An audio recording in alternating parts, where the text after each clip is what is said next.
Everybody, I hope you're all well. Welcome to Mary Talks, Teenage Minds Matter. Today I'm going to be talking about positive self-talk. So for those of you who don't know me, my name is Mary. I am a wellbeing coach, I'm a clinical hypnotherapist and also a holistic therapist, and this is my third live show where I'm talking about, as a parent, how you can help your teenagers navigate these difficult years. So the first couple of sessions were about introducing myself. We've talked about normalizing emotions, and last week's session was talking through some deep breathing techniques to help ourselves or to help our teenagers to remain calm and in control when they're in difficult situations. So if you or your teenagers have been practicing the two techniques we went through, I would love to hear how you got on and which ones worked for you. Today we're going to move on to a topic. It's a very large topic, positive self-talk. It can take many different branches. We can talk about positive mindset, we can talk about positive affirmations and many other subjects. But today we're going to be talking specifically about positive self-talk and how this can really help us moving forward, not just for our teenagers, but also for ourselves too. So it's a really important skill that I personally wish they would teach at school, because if we could teach children, teenagers, young adults to think in the right way and for them to become their own biggest cheerleader as soon as possible, then I think we would have a nation, a globe of really well-balanced people, and people who are able to manage their mental wellness and have, super self-confidence too. But it's not something which is taught in schools, unfortunately, at the moment. So hence, there are many books on it, and I'm going to do my best to give you some practical tips and exercises which you can do.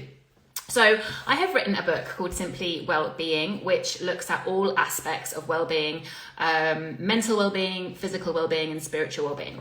And I have a section in here on positive self-talk, what it is, how you can actually help yourself. And at the end of every single chapter is a suggested exercise and also suggested actions ongoing. So if you'd like some more in-depth information on what I'm talking about today, then this is my book, which is available on Amazon.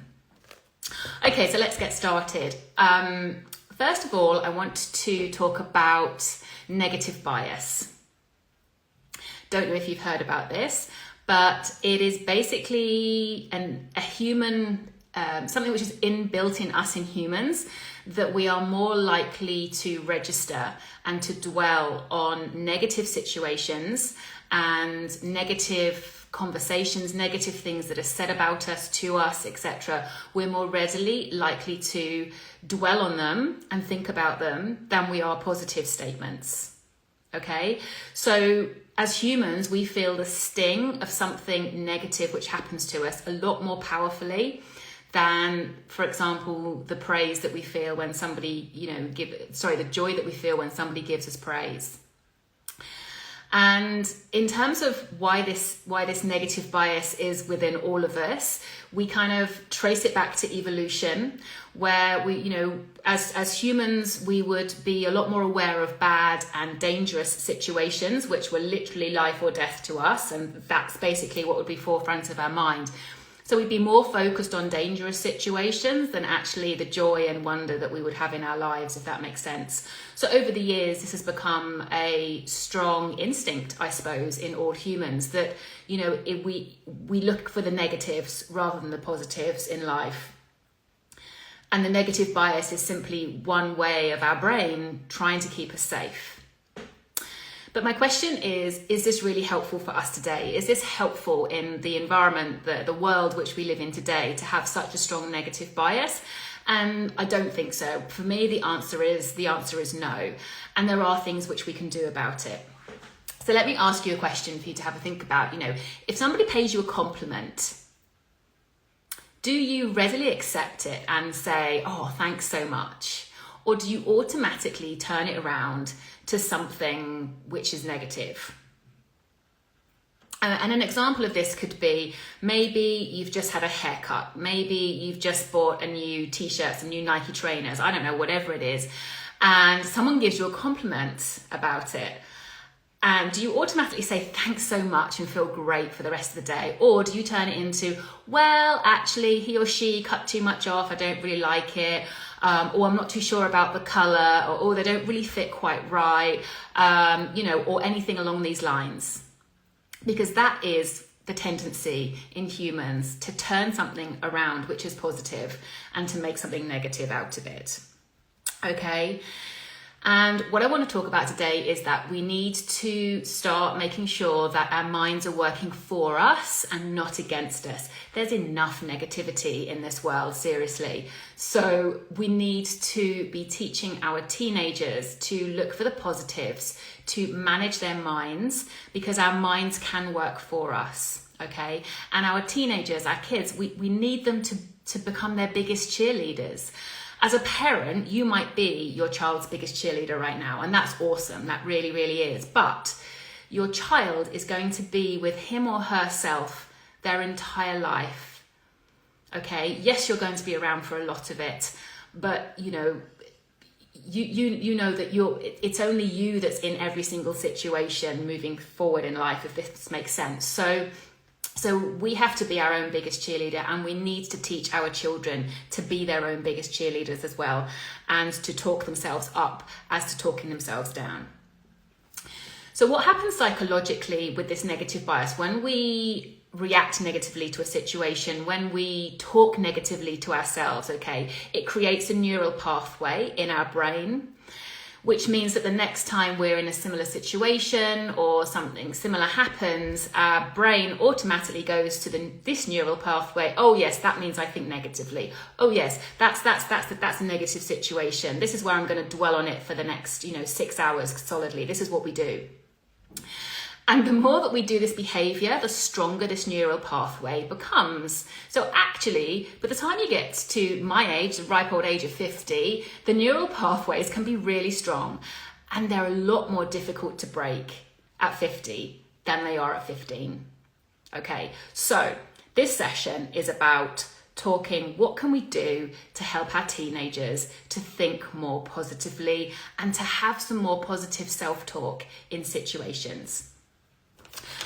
So there's different types of self-talk. They're covered in my book. There's amplifying, dramatizing, self-sabotaging, lots of different types of negative self-talk. Those three are, apologies. I'm not going to go into all three of those today. I'm just going to talk in general about positive self-talk and what we can do. So our brain has around 50,000 thoughts a day. 50,000 thoughts a day. Now, that's a crazy amount of thoughts.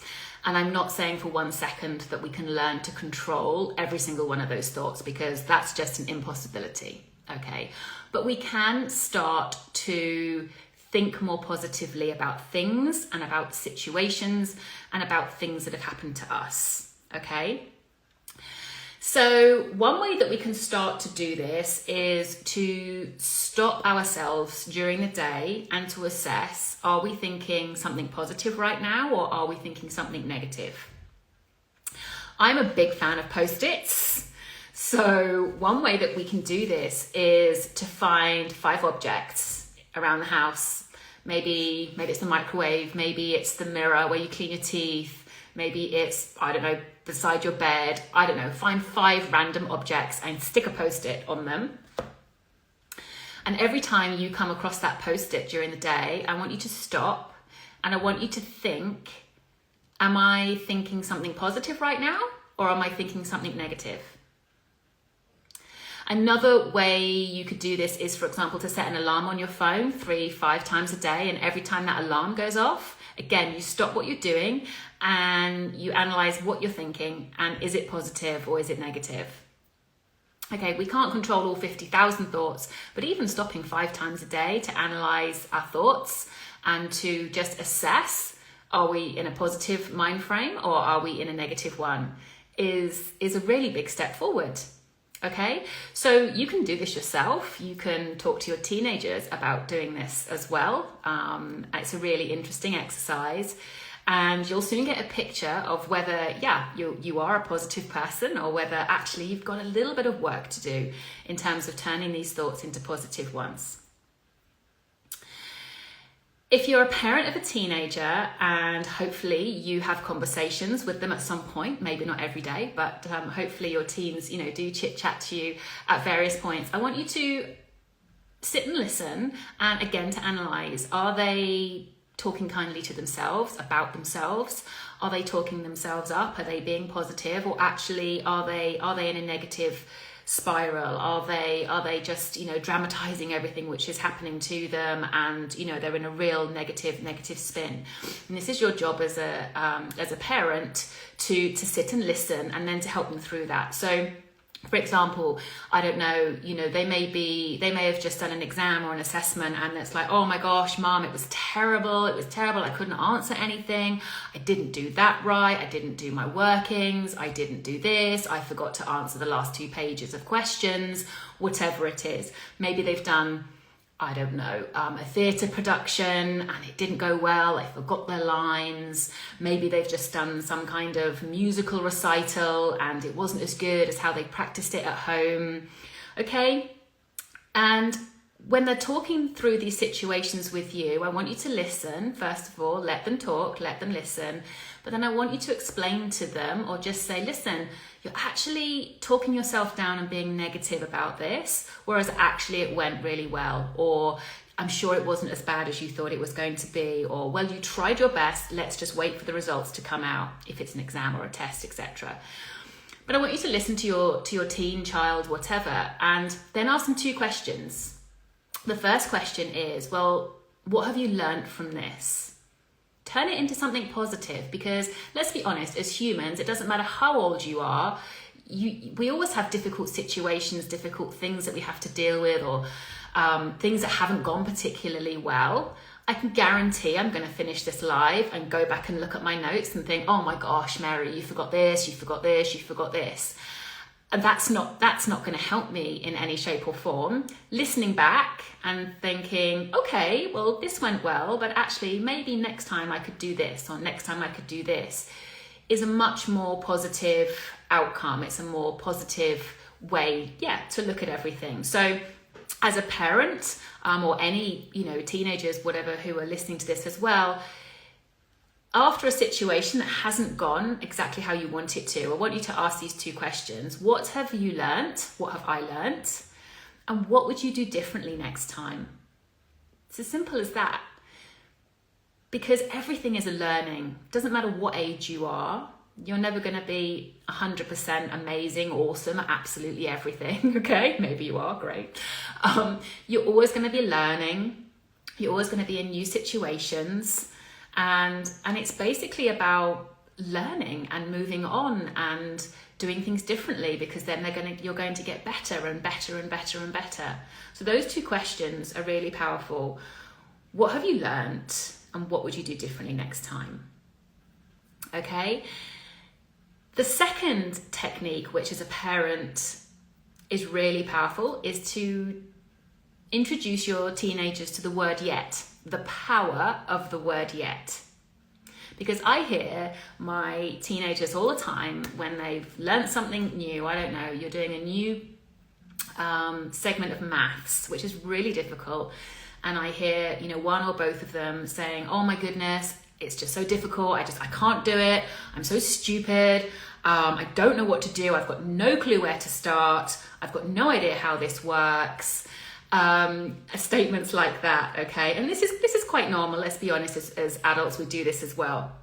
But just introducing the word yet to the end of a sentence is so powerful, because it opens our mind up to the possibility that in the future we're going to get this, okay? So for example, I don't know what to do yet.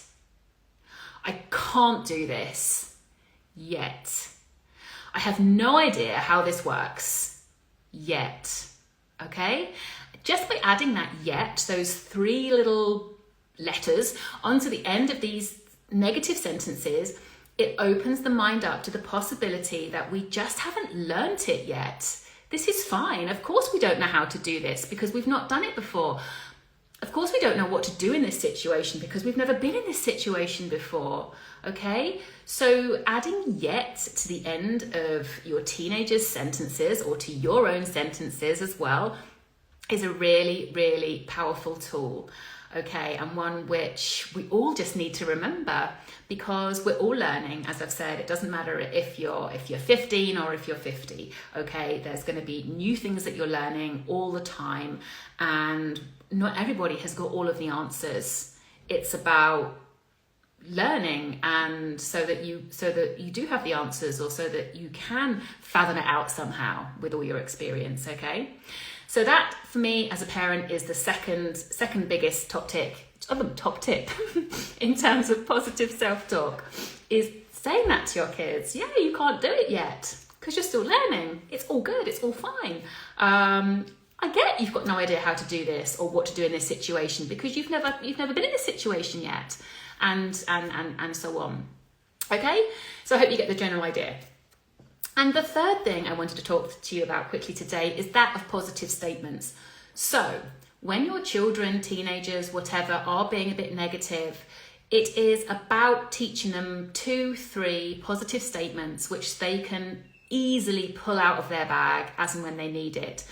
Things like, I can do this, I'm good enough, I've got this, I'm still learning, you know, turning it round into something positive, reframing it in a positive way. So one thing which you can do is print out a couple of statements like that, big bold letters, stick it on their, I don't know, cork board on their laptop screen. I don't really care where it is, but just some really, really simple positive statements which your children can have, which they can pull out the bag as and when they need it. I can do this, I'm good enough, I've got this, I'm still learning, you know, it's all good.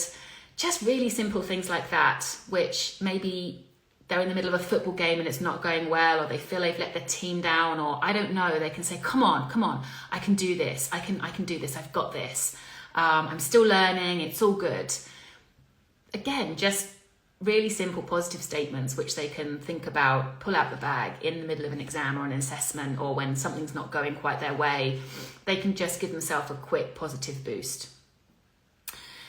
So there we go. I feel like I've talked very quickly and gone through that very, very quickly, but just to recap, in terms of positive self-talk, there are 3 things I wanted you to take away today. The first one is to analyze your thoughts, or to get your teenager to analyze their thoughts somehow, just to stop a few times during the day and to assess, are they thinking positively, are they thinking negatively about something, and to ask themselves those 2 questions. Well, what have I learnt and what would I do differently? Okay, the second point was that of using the power of yet on the end of sentences. Okay, stop beating yourself up if you don't understand something or you don't know something. It's because you're learning. We're all learning throughout our life. Okay, there's not one single human on this planet that knows everything. I'm still learning heaps, as my kids keep telling me as well. So the power of yet was number 2. And the third one was that of having some positive statements written out for your kids or for yourself, which you can quickly access as and when you need it, okay? So those 3 things is really a starter for helping to manage yourself and to turn this negative bias, which all humans have, into positive self-talk, so that you talk yourself up and you become your own biggest cheerleader, all right? So it's an ongoing skill. I'm not going to lie, it's one that we need to keep developing, but actually once we do, it's really powerful in terms of helping us to manage our own mental well-being, and also to boost our self-confidence when we know that we can talk ourselves up in any situation and give ourselves a real positive boost. So I hope that that has helped you. I hope that that ultimately is going to help your teenagers in some shape or form. So thank you so much for listening and for being with me today.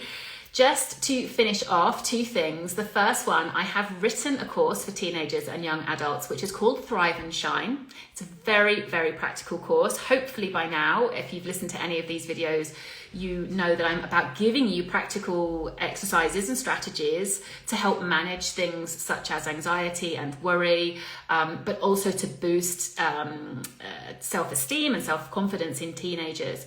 So this course does all of that. It's an online course which the teenagers can do in the comfort of their own home. They're really short, snappy videos between 5 and 15 minutes because I understand their attention span is pretty short. So it's covering many, many topics, some of which I cover on these lives, but many others as well to help them moving forward in life.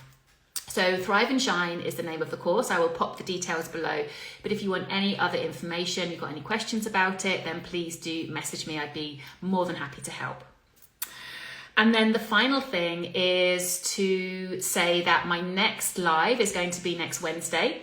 And the topic I'm going to cover next Wednesday is how to help your teenagers through this period of exams. If you've got kids who are sitting GCSEs, A-levels, IB, university exams, whatever, okay? I'm going to be doing a session as to how us as parents can help our teenagers at this time, things to look out for, things that we can do so that actually it's as stress-free as possible for us and also our teens. So that's my topic for next Wednesday, which will be 1 o'clock European time, and I look forward to hopefully many of you joining me next week as well. So thank you so much for today. Enjoy the rest of your afternoon, and I'll see you next week. Bye.